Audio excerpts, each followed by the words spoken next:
some more callers, and I definitely want to hop in and talk to Louis, or is it Luis? Hey, it's Louis. Louis, hey. I got it wrong. Hey, how you doing, Eric? Both ways. Oh, you're good. Doing good. You're talking to, me and Gail. How are you doing? What would you like to talk about today? I know that we're short on time, but I want to make sure that we can get through. No, you're fine. I'm actually really glad Oh, and I was also going to say, Sue in Washington, stay on the line, please. We do want to talk to you, too. But okay. Louis. I'll try to make it brief. Oh, what's up? Yeah. So to give a backstory, I used to be a Jehovah's Witness. I'm no longer a Jehovah's Witness, or by their definition, a practicing Jehovah's Witness.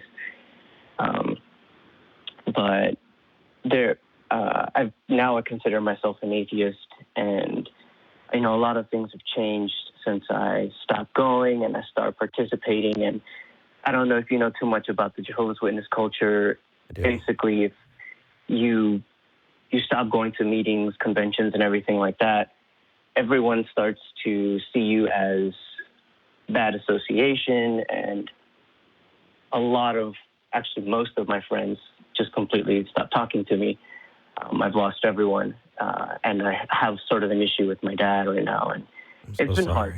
But I wanted to talk to you, specifically you. Nothing against you, Gail, but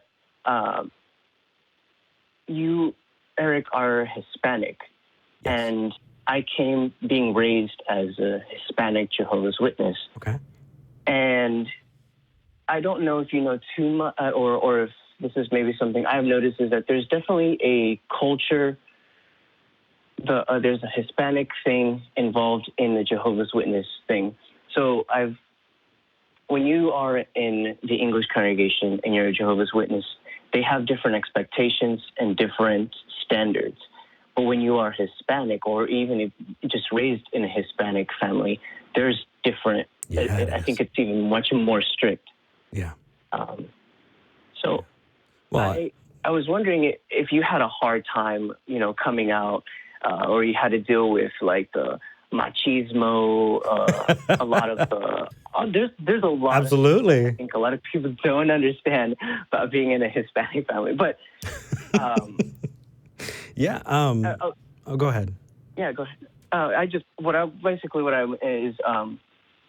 So I'm working towards getting like a YouTube channel type situation to have conversations or like a podcast.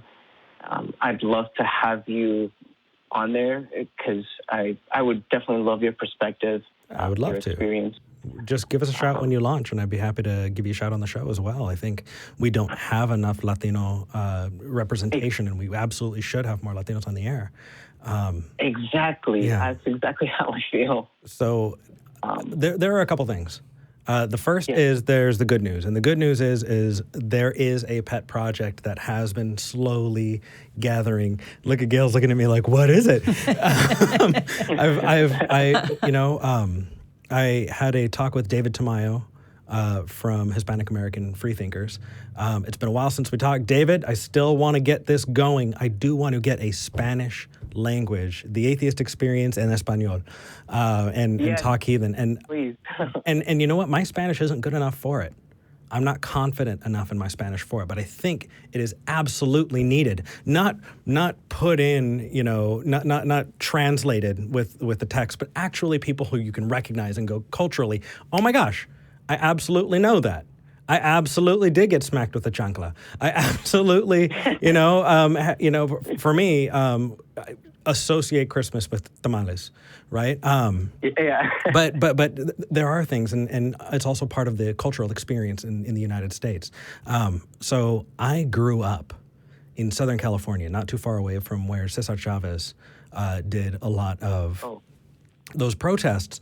And so what was interesting was my teachers in high school were there. And it was amazing. But the expectation, right, in that community, when they would see Latino children, it was higher than the other kids. And part of it was, oh my gosh, you're representing us. And so we want to make sure that we are being good representations of our culture.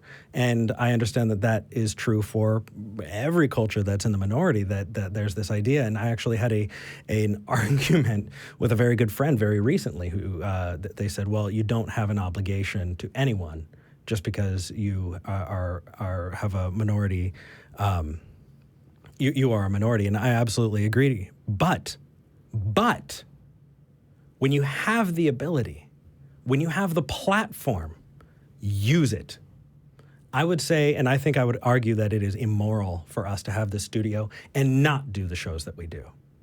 I think it is immoral to be on this show and not talk about recovering from religion, Gail, and the work that you're doing, the work that other groups are doing, right? It would be immoral for us not to raise money through donations so that we can support organizations. I'm going to keep pointing back to that $25,000 check that we gave to recovering from religion. Not recovering from religion. No. Foundation Beyond Belief. Yes. I got them all mixed up. Oh, my goodness.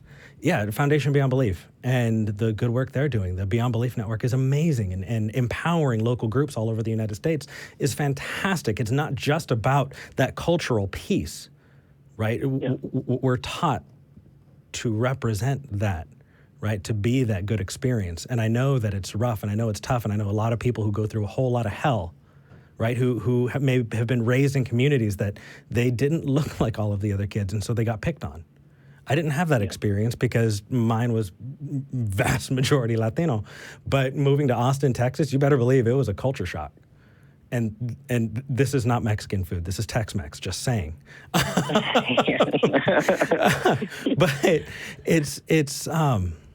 it definitely is something that I think we should reach out, relate, and get out there, because it takes all voices. You know, I think I've experienced this, especially in the atheist YouTube sphere, in this place that we're at, and in podcasts. It's not like, you know, gaming. In gaming, everybody is out for themselves. It's this kind of, you know, may the strongest person survive. But here, dude, it's a rising tide, and all boats are getting lifted. There are 7 days a week and 24 hours in a day, and you can't listen to us every single one of those hours. And nobody's turning off their TV saying, there's just too much atheist content. And until that point, we absolutely should be pushing each other, and we absolutely should be raising the bar of discourse. And I absolutely, fully endorse. I really hope you get this up and going, and I want to hear from you. Please. Yeah, definitely. If I don't know how to get in touch with you, but yeah, I'd love to reach out to any, you know, I'd even like to have, because one of the things that definitely got me to question a lot of stuff was Matt.